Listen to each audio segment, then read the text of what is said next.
உலக மக்கள் எல்லோருக்கும் வணக்கம். நான் உங்கள் ஜி கோபால் பேசுகிறேன். இன்னைக்கு நம்ம என்ன சப்ஜெக்ட் பேச போறோம்னா குரு பகவானுடைய பெயர்ச்சி. அப்ப இந்த குரு பகவானுடைய பெயர்ச்சி இந்த வருடத்தில் மே மாசத்தில் 1ஆம் தேதி நடைபெற இருக்கிறது. 1ஆம் தேதி 11:57 காலையில மேச ராசியிலிருந்து பெயர்ச்சியாகி ரிஷப ராசிக்கு அந்த குரு பகவான் போகிறார். அப்ப அந்த ரிஷப ராசிக்கு போகின்ற குரு பகவானுடைய பெயர்ச்சி ஆகப்பட்டது கும்ப ராசிக்காரங்களுக்கு எப்படி இருக்க போகிறது, இதை பத்தி தான் இந்த வீடியோல பார்க்கிறோம். அப்ப கும்ப ராசிக்கு இந்த குரு பயிற்சி ஆகப்பட்டது கும்ப ராசிக்காரங்களை இந்த குரு பயிற்சி வாழ வைக்கும், கண்டிப்பாக வாழ வைக்கும். ஏன் சொல்றேன்னா, ஒரு மனிதனுக்கு இப்ப ஜாதகத்துல கட்டங்கள்ல 8ஆம் இடம், 12ஆம் இடம், 6ஆம் இடம். 6ஆம் இடம் என்பது கடன், நோய், சத்ரு. 8ஆம் இடம் என்பது ஒரு மனிதனுக்கு கண்டம், ஊருட்டு ஓடி போறது, கெட்ட பேர் வாங்கிறது, ஸ்டேஷன் கோர்ட்டு கச்சேரி போறது. இந்த 12ஆம் இடம் என்பது அவங்களுக்கு எல்லாமே விரயம். இந்த 3 இடங்கள் பார்க்க போனா பாதிக்கப்பட்டால் அவங்க வாழ்க்கையில தலை தூக்குவது ரொம்பவே கஷ்டம். அப்ப அந்த 3 இடங்கள்ல 8ஆம் இடத்தை குரு பகவான் பார்க்கிறாரு கும்பராசிக்காரர்களுக்கு. 12ஆம் இடத்தையும் குரு பகவான் பார்க்கிறாரு. இப்ப இந்த 8ஆம் இடத்தையும் 12ஆம் இடத்தையும் குரு பகவான் பார்ப்பதால் கண்டிப்பாக கும்பராசிக்காரங்களுடைய வாழ்க்கையில இப்ப 7.5 சனிலேயே அவங்க வாழ்ந்துட்டு இருந்தாலுமே இந்த 8ஆம் இடம் என்பது கண்டம், கடன். இந்த கடனுக்கு பயந்துட்டு வனவாசம் போறது, அவங்களால தலைமறைவாகிறது, போலீஸுக்கு ஓடி ஒளியறது, விபத்துக்கு உள்ளாகிறது, இந்த மாதிரி பிரச்சனையில மாட்டிக்கிறதுக்கு வாய்ப்பு இருக்குது. அப்ப அந்த 8ஆம் இடத்தை குரு பார்ப்பதால் இது எதுவுமே நடக்காது. இப்ப விபத்துங்கிறது நடக்காது, கடன்ல மாட்டிக்க மாட்டீங்க, கடன்னால பாதிக்கப்பட மாட்டீங்க, ஊருட்டு வனவாசம் போக மாட்டீங்க. அப்படி முடியாதவங்க கூட யாருகிட்ட கடன் வாங்கியிருக்காங்களோ அவங்ககிட்ட நேருக்கு நேர போய் சொல்லி டைம் வாங்கிக்குவீங்களோ ஒழியோ கண்டிப்பாக பயந்து ஓடி ஒளிஞ்சு நீங்க பார்க்கணும் ஊருட்டு போகக்கூடிய சூழ்நிலை வராது.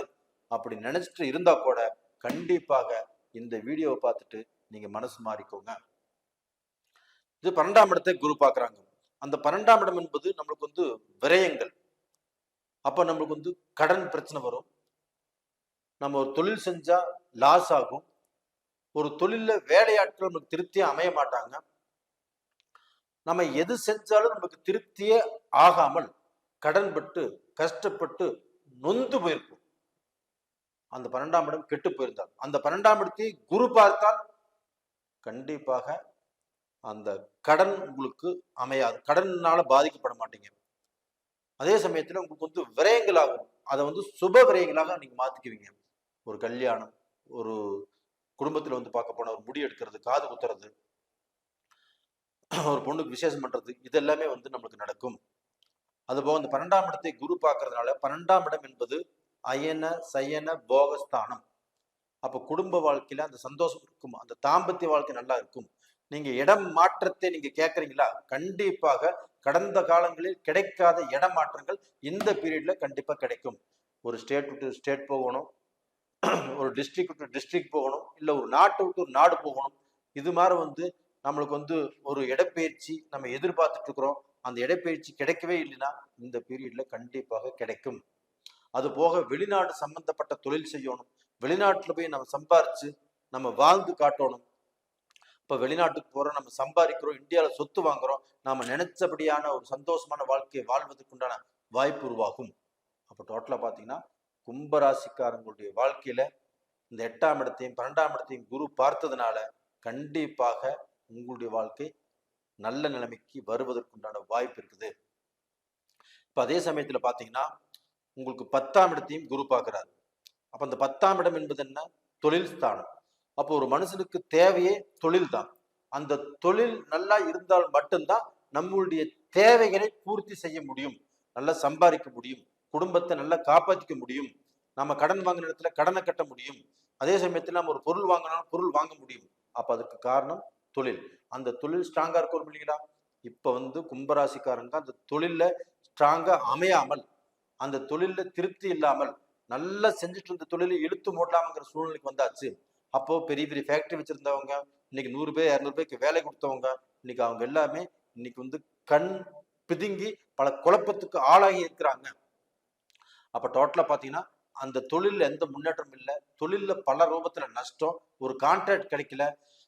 இது மாதிரி பார்க்க போனா நிறைய பேர் பாதிக்கப்பட்டு இருக்கிறாங்க. அவங்களுக்கு எல்லாத்துக்குமே இப்ப நான் சொல்ல போறது என்னன்னா, நீங்க தொழில்ல எப்பேற்பட்ட மோசமான சூழ்நிலைக்கு நீங்க போயிருந்தாலும் அந்த மோசமான சூழ்நிலையில் இருந்து படிப்படியாக மேலே வருவதற்கு உண்டான வாய்ப்பு உங்களுக்கு இருக்குது. தைரியமாக இருங்க, தைரியத்தை கைவிடாதீங்க. இந்த தொழில் பாதிக்கப்பட்டுச்சுன்னு நினைச்சு அப்படியே தொழிலை விட்டுற வேண்டாம். இந்த தொழில் வேண்டாம் சொல்லி ஏதாவது ஊருக்கு போயிட வேண்டாம். எந்த ரூபத்திலையும் பயந்து நீங்க கிடக்க வேண்டாம். இந்த காலகட்டத்துல மீண்டும் உங்களுக்கு விட்டு போன தொழிலை எடுத்து செய்யுங்க, நீங்க நல்லா வருவீங்க. கும்பராசிக்காரங்களே, நீங்க வைராகியசாலிங்க.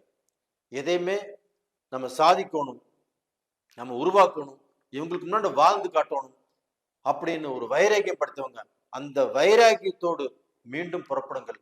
கண்டிப்பாக நீங்க யாருக்கு முன்னாண்ட பாதிக்கப்பட்டீங்களோ, யாருக்கு முன்னாண்ட நீங்க பார்க்க போன கெட்டு போனீங்களோ, கஷ்டப்பட்டீங்களோ, அவங்களுக்கு முன்னாண்ட தலையெடுத்து சம்பாரிச்சு நீங்க உங்களுடைய கஷ்டத்தை எல்லாத்தையுமே உங்களுடைய கஷ்டங்கள் எல்லாத்தையுமே பார்க்க போனா எல்லாத்தையுமே தீர்த்துட்டு அவங்களுக்கு முன்னாண்ட நீங்க தலையெடுத்து நல்லா வாழ போறீங்க. உங்களுடைய வாழ்க்கையில ஒரு வசந்தம் வரப்போகுது. கண்டிப்பாக நீங்க எந்த ரூபத்திலையும் பயந்துக்க வேண்டிய அவசியம் இல்லை. இது போக பாத்தீங்கன்னா, இந்த கும்பராசிக்காரர்களுக்கு இதற்கு முன்னாண்ட 3ஆம் இடத்துல உங்களுக்கு குரு இருந்துச்சு. அந்த குரு பகவானும் உங்களுக்கு நல்ல பலனை கொடுக்கல. காரணம் என்ன, ராகுடைய பிடியில குரு இருந்தாரு, அதனாலையும் எதுவுமே கொடுக்க முடியல. அது போக குரு வக்ரத்துல இருந்தாங்க, அதுலயுமே எதுவுமே நல்ல பலனை கொடுக்க முடியல. இந்த மாதிரி காலகட்டங்கள்ல ஒரு கஷ்டத்துல நீங்க சிக்கிட்டீங்க. சனி பகவானும் 7 சனி இப்ப நீங்க மாட்டிட்டு இருக்கிறீங்க.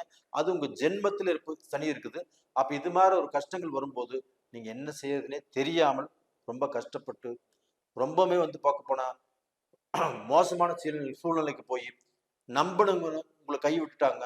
அதே சமயத்துல யாருகிட்டயுமே 10 ரூபா கடன் வாங்க முடியல. உங்களுக்கு எந்த வளர்ச்சியுமே முன்னுக்கு போக முடியாத அளவுக்கு, பின்னுக்கு வரக்கூடிய அளவுக்கு ஆகி போச்சு.